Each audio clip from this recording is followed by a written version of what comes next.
Hello and welcome back to my channel. I have two stories for you today and I'm sure you're going to enjoy both of them. Timestamps in the description box.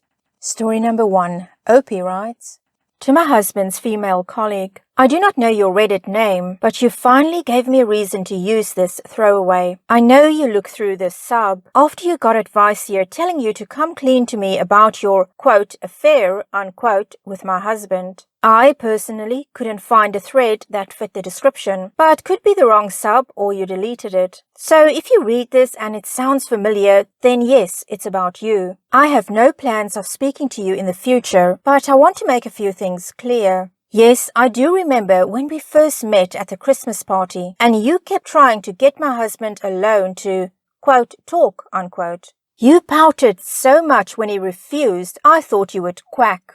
Do you remember how all of his colleagues were friendly with me? I remember when you approached my husband and I walking home from my birthday dinner. I'm pretty sure this was a coincidence, but seeing my husband practically jump away from you trying to hug him was the highlight of my night.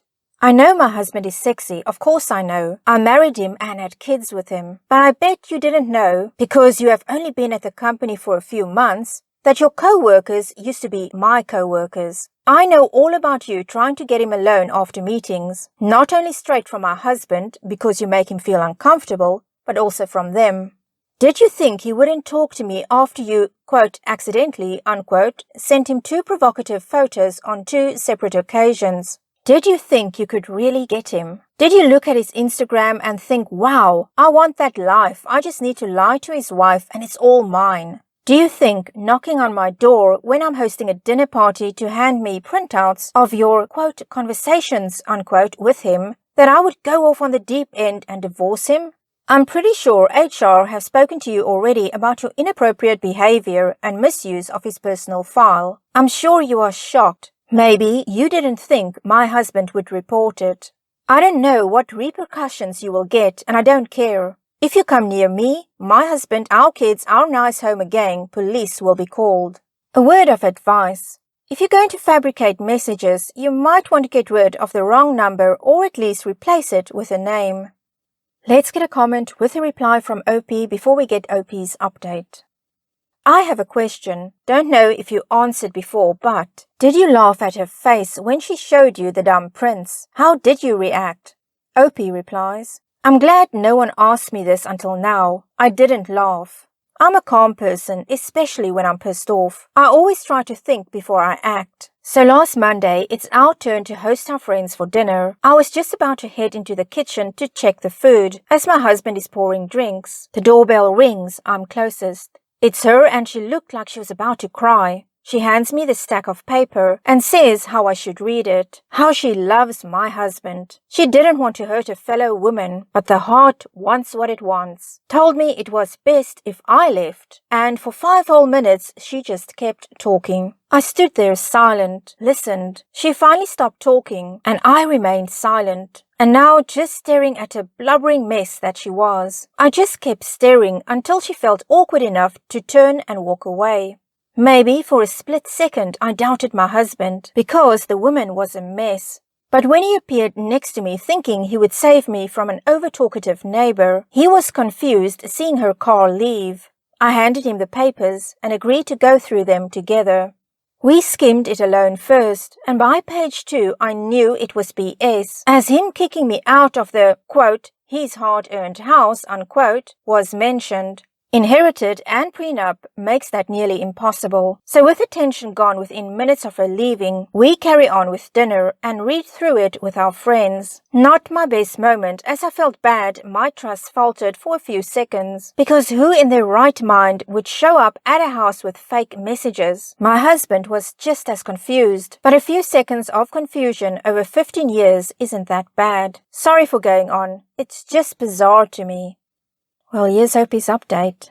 First, I want to say thank you to everyone who supported my husband and I in my first post. This might go on for a little bit, so I'm sorry in advance. I probably won't be as articulate as I was in my first post. I never found her post, by the way. If all you want is the update, skip to the bottom line. A few people implied that there was no smoke without fire. Usually I would agree, and have been on the other side making these comments myself on my actual account.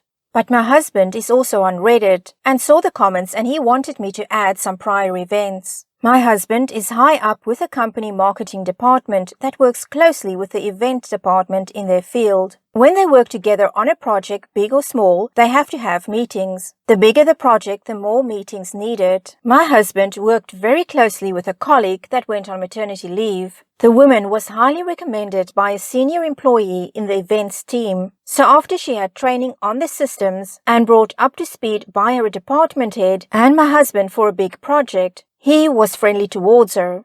He remained professional at all times, and the meetings they had were also never alone. The project was a success, and then another big project landed in their laps. It was at this time the women started acting strange just before the Christmas period, asking for clarification after meetings when the points had been discussed thoroughly. When my husband rebuffed this and directed her to her own manager, it escalated to offering to discuss work matters over coffee/lunch/dinner countless times a week, telling him that he looked good that day. This was done using a work email. She met me at the Christmas party and sulked when she couldn't get him alone, and a few days later sent my husband the first picture via social media. He didn't actually see the first picture until after she apologized in person. He accepted her apology before checking his messages when he was back at home with me. She had put a, quote, "Oops, sorry, wrong person," unquote message straight after it, so when he clicked that message, the first picture was there, which he could have deleted before he actually saw the message. A week later, a similar thing happens with a second picture on a different social media platform. He saw who the message was from and asked me to open it. It was a little more provocative than before, but when she apologized, she asked him if he told me about the pictures, as she didn't want me to get the wrong idea, as they were both obviously a drunken mistake. She was not a friend on any of his social media, so I don't know how she thought that was an excuse. My birthday comes along, and when she went to hug my husband, he jumped away as her actions were getting him worried. But after that, her actions calmed down a little bit. She sort of stopped asking him out to discuss work so much, but then last Monday happened. Update.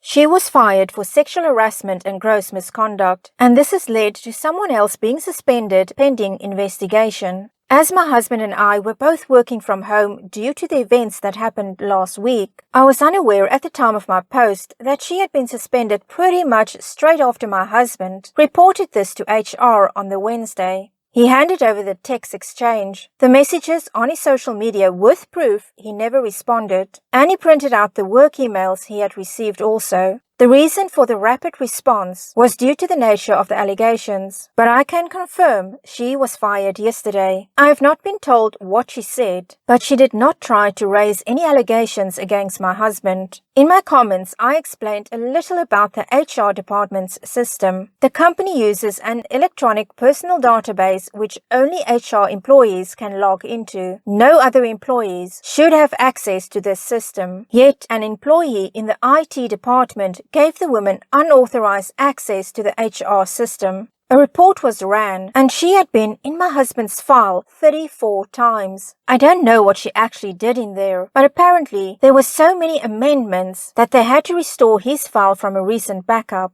So the IT employee has been suspended pending an investigation, but I don't know much else about that as it's not my job to know. I'm only recounting what I have been told by my husband and former colleagues. The past 48 hours has been crazy, but I am glad that this post reached other platforms, as a relative of hers found the post and reached out to us to apologize for the woman's actions. After a few messages were exchanged, we had a very long telephone conversation. I will not go into specifics due to their privacy. However, I can say the following things with permission. The woman has been fixated on other men before, resulting in her having an order of protection against her and her needing treatment. The family believes this is due to a traumatic event she witnessed when she was a child. She is normally very stable when she has medication. The only problem with that is when she is stable, she believes she is completely healthy and stops taking the medication, causing a relapse. The person that she had the text exchange with was a teenage niece who was not aware of her aunt's condition. The niece was under the impression it was a joke, then became scared when we called Wednesday morning, so she hung up. She reported this to her family, and they found out later that day the woman had been suspended. The family found the post and my comment referencing the text exchange and got my husband's name from the woman after confirming the post was her. The woman is currently staying with other relatives about 4 hours away from where we are. We will be contacted if she goes missing from their care, especially while the medication is working its way back into her system. We will not be pressing charges at present, but we have logged this with the police, especially after talking about it with our friend, and her family are aware of this. Our security is being updated within the next 2 weeks. The school and daycare are also aware of the people who can and can't drop off/pick up my kids with photos of them. They have also been provided a photo of her and to contact my husband and/or I if they see her near the schools or attempts to pick my children up. Hopefully, I won't need to provide a further update to this, and I'm going to have a bottle of wine and hopefully my husband and I will have a very good night's sleep. Edit. The niece found the post and recognized some of the text exchange I referenced in my comments. Possibly the part about kicking me out of my house with my kids, as that was the only part I was not too vague about, but I don't actually know what else has gone on in their family behind the scenes, as I didn't speak directly to her. My goodness, Opie, what an experience. This is the kind of thing that so easily could have gone completely wrong for your husband. He could have been without a job right now and or without his family. And I think one of the lessons here is when somebody sends you inappropriate messages, the smartest thing to do is to not reply. Don't entertain that person at all, but keep record of everything. And as for the woman going off her medication because she was feeling better, well, that kind of thing, unfortunately, it does happen when people are on medication. Hopefully she's going to get the extra help she needs now and won't go off her medication again. And on to story number 2. Opie writes, I, 35 female, have been married for 7 years to my husband, 45 male, who is a single father to my stepdaughter, Lucy, 15 female. Also, I have a son from a previous relationship, Toby, 10 male. In these 7 years, Lucy never recognized us as family, and when she introduces us, we are, quote, dad's wife, unquote, and, quote, dad's wife's son, unquote. Birthdays are very important to me. Ever since Toby was born, I've thrown giant birthday parties for him. That didn't change after I married my husband. And I thought about doing it for Lucy as well, but she refused. She refuses every year, and everything related to her birthday is banned from the house. Since she is turning 15 this year, I decided to throw a surprise party. We organized it with Toby. Invitations to her classmates, family and close friends, games, karaoke, catering and decorations. Not even my husband knew. I took the day off from work, and Toby skipped school to fix everything. At night, my husband and Lucy arrived. They have dinner alone for her birthday. And we yelled, "Surprise!" They didn't look happy, but I assumed it was because of the surprise. My husband didn't say anything to me, and Lucy disappeared almost immediately. I assumed to go talk to her friends. The party was amazing. Everyone had fun. The games were a hit, and overall, I had a great time. When bringing the cake to sing happy birthday, I called for Lucy, but she wasn't in the party. We looked for her around the house, but she wasn't there, and neither was my husband. After half an hour of trying to call them both on their cell phones, the mood got ruined and everyone left. The two returned after midnight and didn't feel guilty about leaving. I immediately asked them why they left. Lucy didn't say anything and went to her bedroom, and my husband told me to calm down. He explained that Lucy wasn't feeling well, so they went to the beach. I scolded him for not telling me, but he just shrugged and said, quote, "You were too busy enjoying the party to notice," unquote, and went to sleep. I don't understand why they both disrespected me like that. I invested a lot of time and money in the party, and they haven't even apologized for leaving. It's been 3 days, and the two act as if nothing happened. When I try to talk about it, Lucy looks at me like I'm crazy, and my husband doesn't call her out on it. I'm tired of her indifference. I threatened my husband to take Toby and leave if they didn't open about it, but he, surprise, shrugged and told me to calm down. I love them both, but this party disaster has made me believe it's not reciprocated, and I'm seriously considering getting a divorce. Well, that was 3 months ago, and here is Opie's update.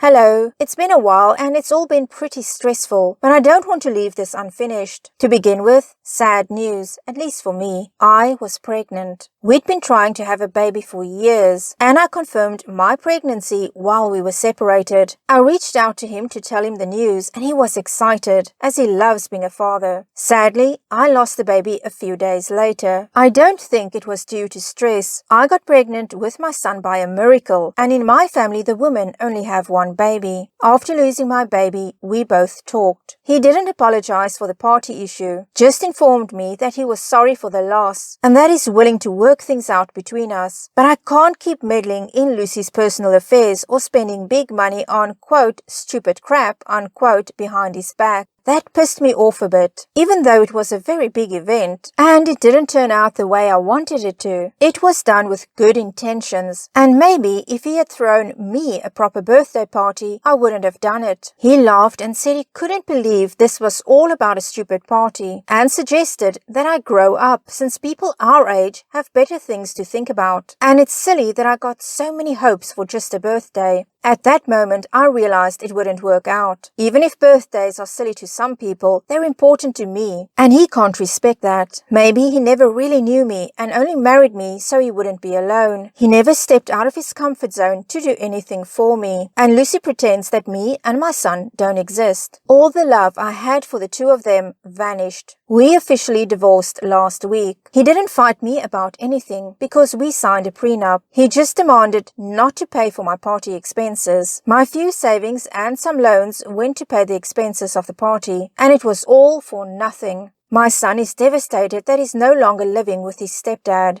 My ex offered joint custody, but I want us to stay away from that family. I hope one day my son understands why I did it. Although my ex loved him, I don't think he's a good person. Lucy didn't say anything when we went to pack our things. Later, on social media, she posted a photo of her with my ex, captioning, quote, "My family is happy again," unquote. That really hurt, so I blocked her. I didn't expect a tearful farewell, but that at least she felt something, but nothing. Before we got married, it was just the two of them. We were just nuisances to her, and now that he got rid of us, she's happy. That's all. This has all been very painful, but I hope that in the long run, it will be the best for me and my son. I'll focus on being a good mother to him for now. Thanks for all the comments.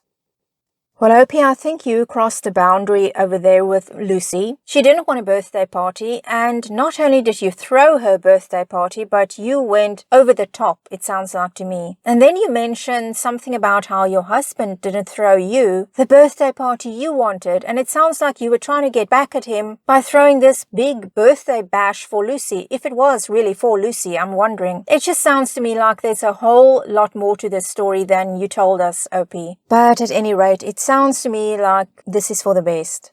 Well, that's it for this edition. If you enjoyed it, please leave a comment, give it a thumbs up, consider subscribing, and I'll see you again very soon. Bye.